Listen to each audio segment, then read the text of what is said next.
ඉතින් යාළුවනේ සියලු දෙනාම ආයිබෝන් කියලා පිළිගන්නවා. අද මේ වීඩියෝෙන් කතා කරන්න යන්නේ ඔයාගේ කම්පියුටර් එකට කොහොමද WordPress ඉන්ස්ටෝල් කරගන්නේ කියලා. ඉතින් මේකෙදි ඔයාගේ කම්පියුටර් එක හොස්ට් එකක් බවට පත් කරලා තමයි අපි මේක ඉන්ස්ටෝල් කරන්න යන්නේ. ඉතින් මේක යූස් කරන්නවට ඉන්ටර්නෙට් කනෙක්ෂන් එකක් අවශ්‍ය වෙන්නේ නැහැ. ඒ වගේම මේක ඉන්ස්ටෝල් කරන්නත් ඉන්ටර්නෙට් කනෙක්ෂන් එකක් අවශ්‍ය වෙන්නේ. හරි ඉතින් මේකට ඔයාලා ඩවුන්ලෝඩ් කරගන්න දේවල් දෙකක් තියෙනවා. පළවෙනි එක තමයි SAMP කියන software එක. ඒ වගේම WordPress කියන එකත් ඔයාලට ඩවුන්ලෝඩ් කරගන්න වෙනවා. ඉතින් මේ දෙක ඩවුන්ලෝඩ් කරගෙන අපි යන් වීඩියෝ එකට කොහොමද මේක ඉන්ස්ටෝල් කරන්න කියලා බලන්න. හොඳයි මම ඩවුන්ලෝඩ් කරගත්ත එක මේ විදිහට තියෙනවා. ඉතින් ඔයාලට කරන්න තියෙන්නේ දැන් ඒක උඩ ඩබල් ක්ලික් කරන්න. ඩබල් ක්ලික් කරපුවාම ඔයාට ඒක ලෝඩ් වෙලා මේ විදිහට පෙන්නයි. හොඳයි මේ වගේ එකක් එනවා. ඒකේ ඕකේ දෙන්න. ඕකේ දුන්නාම මේ විදිහට වට එකක් පෙන්නනවා. ඉතින් මේකෙන් next කියන එක ක්ලික් කරන්න ඕනේ.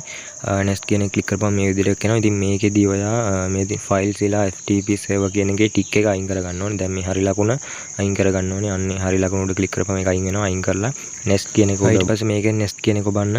ඊට පස්සේ නැවත ඔයාගේ මෙතන ලැන්ග්වේජ් එක තෝරගන්න පුළුවන්. ඉංග්‍රීසි දාලා next කියන එක ඔබන්න. ඊට පස්සේ නැවතත් next කියන එක ඔබන්න. මේක ටික් එක අයින් කරලා next කියන එක ඔබන්න. නැත්නම් ඔයාගේ මේ විදිහට එකක් ලෝඩ් වෙයි. ඉතින් ඒක ඔයාට අවශ්‍ය නැහැ. ඉතින් ඒක කට් කරගන්න. මේකේ next කියන එක නැවතත් ඔබන්න. ඊට පස්සේ මේ විදිහට අපි මේක ඉන්ස්ටෝල් වෙනවා බලා ගන්න පුළුවන්. මේකට ටික වෙලාවක් යනවා ඇත්තටම. හරි ඉතින් මෙන්න මෙතනදී ඔයා දැන් මේ Apache කියන එකයි MySQL කියන එකයි ස්ටාර්ට් කරගන්න ඕනේ. ඉතින් අන්නේ ස්ටාර්ට් කියන දෙක උඩ ක්ලික් කරන්න. ස්ටාර්ට් කියන එක උඩ ක්ලික් කරලා ඊට පස්සේ මෙතන උඩින් තියෙන config කියලා අන්නේ ඒක උඩ ක්ලික් කරලා මෙන්න මෙතන ටික් එකක් දාගන්න. start control panel minimize කියන එක ටික් එක දාලා සේව් කරගන්න. ඕකේ ඒක සේව් කරගත්තට පස්සේ දැන් මේක හරියටම වැඩ කරනවා නම් ඉතින් මෙතන ඕකේත් දෙන්න. ඉතින් මේක හරියට වැඩ කරනවා නම් මේ උඩ දෙක කොළ පාට වෙන්න ඕනේ. ඒ වගේම මේ යට තියෙන එක running කියන එක running කියලා වැටෙන්න ඕනේ. උඩ දෙක කොළ පාට වෙන්නත් ඕනේ. හරි දැන් මේක minimize කරගත්තට පස්සේ වට කරන්න තියෙන්නේ ඊටු ටික කරගන්න එක. දැන් අපි හොඳයි දැන් අපි WordPress install කරගන්න ඕන host එක හදාගෙන ඉවරයි. ඉතින් දැන් අපිට තියෙන WordPress install කරගන්න එක. හරි ඉතින් අපි ඊට පස්සේ කරන්න ඕනේ දැන් ඔයාගේ WordPress එක download කරගත්ත WordPress එක හොයාගන්න. මේ විදිහට zip file එකක් විදිහට තමයි ඒක download වෙලා තින්නේ. ඉතින් ඒක cut කරගන්න. cut කරගෙන ඔයාගේ local disk C එකට යන්න. එකට ගිහිල්ලා ඉතින් මේ C එක යට තියෙනවා SAMP කියලා යට ඔයාලට බලා ගන්න පුළුවන්. අන්න ඒක උඩ ක්ලික් කරලා ඒක ඕපන් කරලා ඊට පස්සේ මේ විදිහට තියෙනවා. ඉතින් මේකේ new කියන එක උඩ ක්ලික් කරන්න ඕනේ. මෙතන හරි ඊට පස්සේ ඔයා මෙතනින් හොයාගන්න ඕනේ htdocs කියන එක. ඉතින් මගේ මේකේ තියෙන new කියන එක ඇතුලේ ඔයාගේ ඉතින් මෙතනම තියෙන්න පුළුවන්. මගේ තියෙන new කියන එක ඇතුලේ ඉතින් htdocs කියන එක හොයාගන්න. ඒක ඇතුලට ගිහිල්ලා එතන folder එකක් හදාගන්න. මේ විදිහට new folder එකක් ඔයා කැමති නමක් දෙන්න. මම මෙතන දෙන්නම් WordPress කියලාම. ඔයාට ඕනනම් කෙටි නමක් දෙන්නත් පුළුවන්. ඉතින් මම මෙතන WordPress කියලාම දෙනවා. හොඳයි ඊට පස්සේ ඒක ඇතුළට යන්න ඩබල් ක්ලික් කරලා ඇතුළට ගියාට පස්සේ ඔයාගේ අර zip file එක කට් කරගත්ත එක මෙතෙන්ට paste කරගන්න. ඊට පස්සේ මේක extract කරගන්න. ඉතින් මේ extract කරගන්න ඔයාලට software භාවිත කරන්න පුළුවන්. මම ළඟ තියෙනවා 7zip. ඒ වගේම මෙතන ඔයාලට software භාවිත කරන්න පුළුවන්. මේ විදිහට extract කරගන්න. ඉතින් extract කරගන්නවා දන්නේ නැත්නම් අනිවාර්යෙන් පල්ලෙන් comment එකක් දාන්න. මම software එකක link එකක් දෙන්නම්. ඔයාලා මේක computer එකට install කරලා තියා ගන්නවා නම් හොඳයි. ඉතින් මේ විදිහට අපේ WordPress ෆයිල් එක දැන් extract වෙනවා. හොඳයි අපේ ෆයිල් එක extract වෙලා ඉවරයි. දැන් ඔයා ඒක උඩ ක්ලික් කරලා ඒක කට් කරගන්න ඕනේ. ඒක ඇතුළට යන්න ඕනේ. ඒක ඇතුළට ගිහිල්ලා මේකේ ඔක්කොම මේක උඩ මේක select කරලා ඊට මේ ඔක්කොම තියෙනවා කට් කරගන්න. හොඳයි කට් කරගෙන අපි කලින් හදාගත්ත WordPress කියන එක ඇතුළට ගිහිල්ලා ඔයා ඒක මේ එතෙන්ට දාගන්න ඕනේ. ඉතින් අපි හදාගත්ත මෙන්න මේ WordPress කියන එක ඇතුළට ගිහිල්ලා ඔයාලා ඒක දාගන්න ඕනේ. හරි දැන් වැඩි හරි දැන් ඔයාලට පුළුවන් back යන්න. back ගිහිල්ලා ඔයාගේ browser එකක් open කරගන්න. Google Chrome හරි මොකක් හරි Firefox හරි open කරගන්න. ඉතින් browser එකක් open කරගත්තට පස්සේ මේ විදිහට ඔයාලා type කරන්න පුළුවන්. ඉතින් මේ විදිහට මම browser එක open කරගත්තා. ඉතින් මේක ඔයාලා type කරන්න local host කියලා type කරලා search කරන්න ඕනේ. ඉතින් මේකට internet connection එකක් අවශ්‍ය වෙන්නේ නැහැ. local host කියලා මෙන්න මේ විදිහට type කරන්න. type කරලා මේක search කරන්න. search කරපුවම ඔයාලට මේ විදිහට SAMP එක load වෙනවා. ඉතින් මේ විදිහට පෙන්නනවා බලා ගන්න පුළුවන්. ඉතින් මේ විදිහට තමයි SAMP එක අපි පෙන්නන්නේ. දැන් අපි මේක WordPress run කරන්නේ කොහොමද කියලා බලමු. ඉතින් ඊට පස්සේ දැන් අපි අර හදාගත්ත folder එකක් මතකනේ ඔයාලට අපි folder එකක් හදාගත්තා WordPress කියලා. ඔයා හදාගත්ත නම මෙන්න මෙතන දෙන්න. මම හදාගත්ත නම මෙතන දෙනවා. WordPress කියලා තමයි මම දාගත්තේ. එහෙම දාලා මේක search කරන්න. එහෙම search කරපුවාම ඔයාලට මේක ටිකක් වෙලා ගිහිල්ලා load වෙලා මෙන්න මේ විදිහට වෙන්න. මේක let's go කියන එක දෙන්න. ඉතින් මෙතන තියෙනවා අපිට මෙතන fill කරන්න ඕන දේවල් ටික තියෙනවා. database name එකක් හදා ගන්න ඕනේ. ඒ වගේ දේවල් ටිකක් තියෙනවා. ඉතින් අපි බලමු මේවා හදාගන්නේ කොහොමද කියලා. ඉතින් ඔයාලට මෙතන අලුත් එකකට ගිහිල්ලා tab එකට ගිහිල්ලා මෙතන search කරන්න පුළුවන් local host කියලා. local host කියලා නැවත search කරලා search කරපුවාම මේ විදිහට පෙන්නනවා. ඉතින් මේකේ php my admin කියන එක උඩ click කරන්න. ඒක උඩ click කරපුවම ටිකක් වෙලා ගිහිල්ලා load වෙයි මෙන්න මේ විදිහට. හොඳයි අපිට ඒක මේ විදිහට ලෝඩ් වෙනවා. ඉතින් දැන් මෙතන ඔයාලට බලා ගන්න පුළුවන් උඩ තියෙනවා database කියලා එකක්. databases කියලා. අන්න ඒක උඩ ක්ලික් කරන්න. ඒක උඩ ක්ලික් කරපුවම මේ විදිහට ලෝඩ් වෙනවා.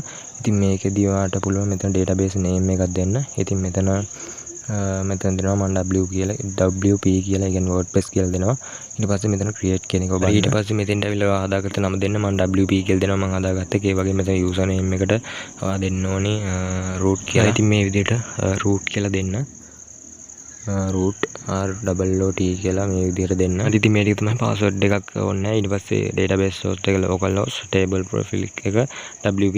ඉතින් ඊට පස්සේ submit කියන එක උඩ click කරන්න තියෙනවා. ඔයාලට submit කියන එක උඩ click කරපුවාම ඔයාලට මේ විදිහට run the installation කියන එක උඩ click කරන්න.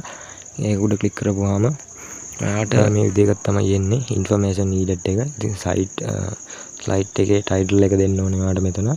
මේ කියන්නේ වගේ website එකේ දෙන title එක මෙතන මම දෙනවා මගේ channel එකේ නම Nadda Tech කියලා. ඒ වගේම මෙතන user name එක දෙන්න ඕනේ. අපි ඉස්සෙල්ලා හදාගත්ත එක මම හදාගත්තේ WP කියලා. ඉතින් මම මෙතන WP කියන එක දෙනවා.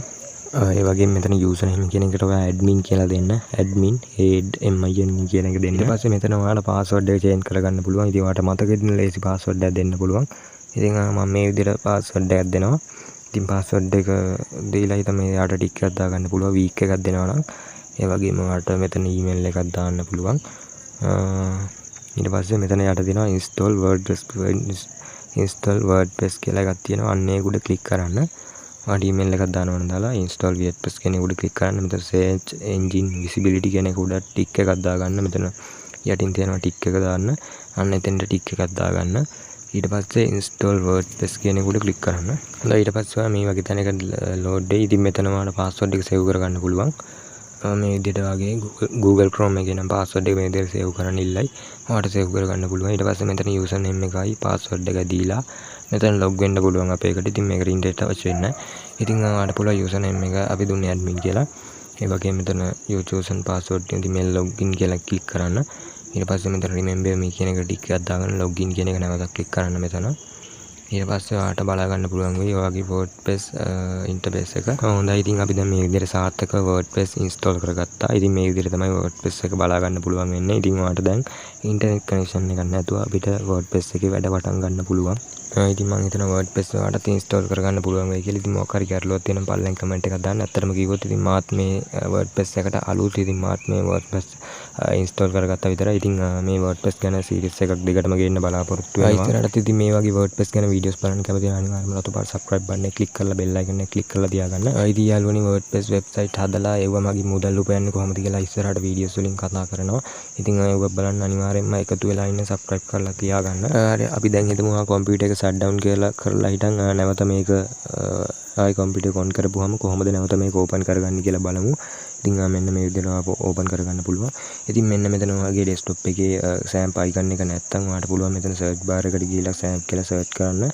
එහෙම search කරපුවාම ඔයාගේ sample එක මේ විදිහට පෙන්නයි. ඉතින් මෙතනින් ඔයාලට open කරගන්න පුළුවන්. එහෙම නැත්තම් මේක උඩ double left right click කරලා open file location යන්න. open file location කියලා මෙන්න මේ sample එක ඔයාලට පුළුවන් desktop එකට මෙතන shortcut එකක් විදිහට දාගන්න මේ විදිහට. හරි ඊට පස්සේ අපිට පුළුවන් මෙන්න මේ sample එක උඩ click කරන්න double click කරන්න. ඊට පස්සේ මේ විදිහට අරක open වෙනවා. නැවතත් අර විදිහටම කරන්න තියෙන start දෙක උඩ click කරනවා. හරි ඊට පස්සේ වලට තියෙන්නේ browser එකකට ගිහිල්ලා අපි කලින් search කරපු විදිහටම search කරන්න. එතකොට ඔයාගේ WordPress එක ඔයාට WordPress එකට log වෙන්න පුළුවන්. ඉතින් මේ විදිහට ඔයාගේ WordPress එක අපි කලින් search කරපු ඒවා තියෙනවා. ඉතින් අන්න ඒක උඩ click කරලා ඔයාට WordPress එකට log වෙන්න පුළුවන්. හොඳයි ඉතින් මේ විදිහට අපිට නැවත log වෙන්න පුළුවන්. ඉතින් යාළුවනි මේ ටික තමයි මේ වීඩියෝෙන් කතා කරන්න කියලා හිතුවේ. ඉතින් වීඩියෝ එකට කැමති නම් like එකක් දාන්න. ඒ වගේම මේ වීඩියෝ වගේ යාළුවන්ට බලන්න share කරන්න. අනිවාර්යයෙන්ම පල්ලෙන් comment එකක් තියෙන මොකක් හරි ගැටලුවක් තියෙනවා අනිවාර්යයෙන්ම. ඒ වගේම මේ වගේ වීඩියෝස් ඉස්සරහට ගේනවා. ඒක බලන්න අනිවාර්යයෙන්ම අද පාස subscribe button එක click කරලා තියාගන්න. ඒ වගේම මේ වගේ වීඩියෝ එක දැන් මම මගේ channel එකේ දාලා තියෙනවා. ඒක බලන්න.